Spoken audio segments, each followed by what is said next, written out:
In this video, we're going to use ArcGIS Pro's raster calculator to help us with some raster analysis. In previous videos, I've converted this shapefile, this bedrock material shapefile, into a raster, and it's really pretty. I think it's very artistic and very, very nice here.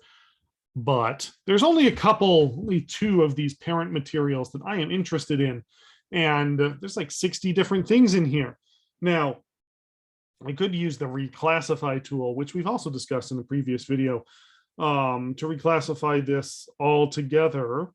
However, that would take me a long time and probably be very confusing. And there's a better tool anyway called Raster Calculator. So we're going to learn and use and do the Raster Calculator version. Raster Calculator is in old Arc as well. And essentially what it is it treats our rasters, raster calculator, there we go.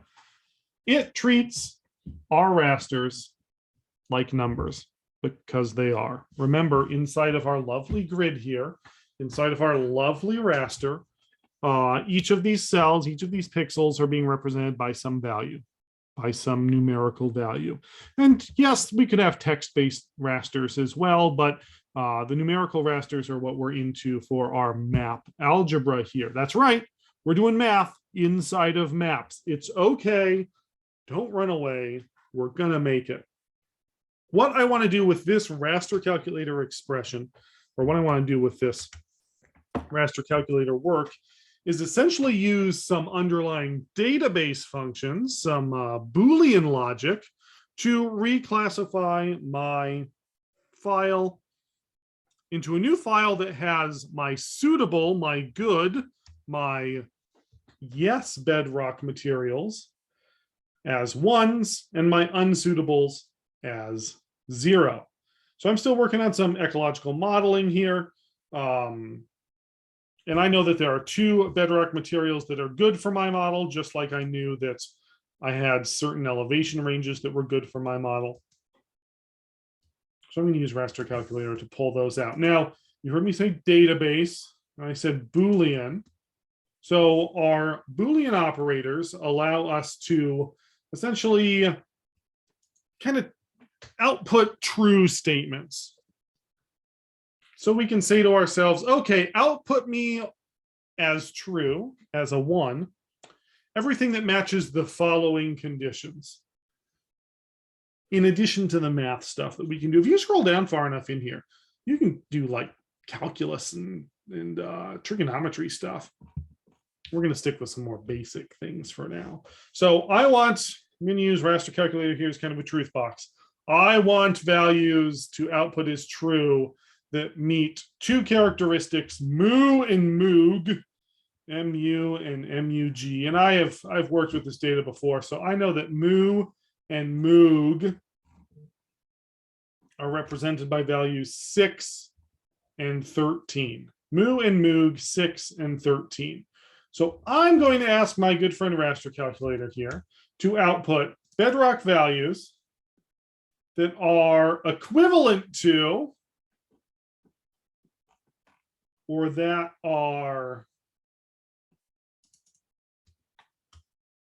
the same as, equivalent to, double equal sign. You saw me struggling to find it, but I did. That are equivalent to, and I said mu and moog, so mu is 6.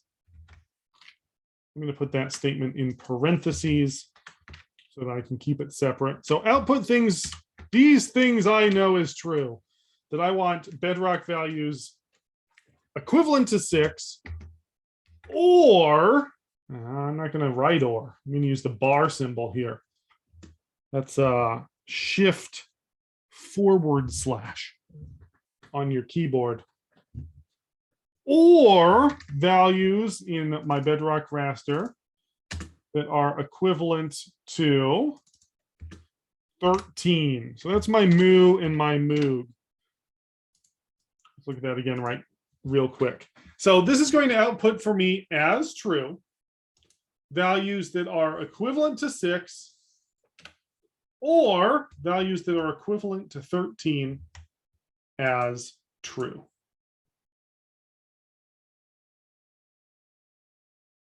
So we've got two separate statements, two separate equivalence checks. Bedrock values equivalent to 6. Bedrock values equivalent to 13. We've put them in parentheses to make sure that we're processing them in the right place. And then we've got this lovely OR symbol in between. So this or this as true. This or this as true is what's going to come out. I'm going to call this bedrock suitable, just bedrock suit.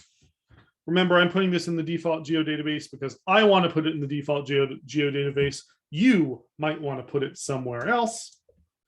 Be in control of your data, be in control of your raster calculations. What this should pop out, oh, is something exactly like that. Uncheck the back one. That purple is just left over from my reclassified elevation raster. I'll turn it off for now so we can see what's going on. All of my zeros are things I don't want. Those are all my not suitable bedrock materials. And all of my suitable things are ones. Raster calculator is very powerful. There's lots of math and Boolean operations. You can use it kind of as a database helper. You can use it for a lot of things. In this video, we used raster calculator to select two suitable values from my big bedrock raster and reclassify those into a binary 0 and 1 new raster. And it was a lot of fun.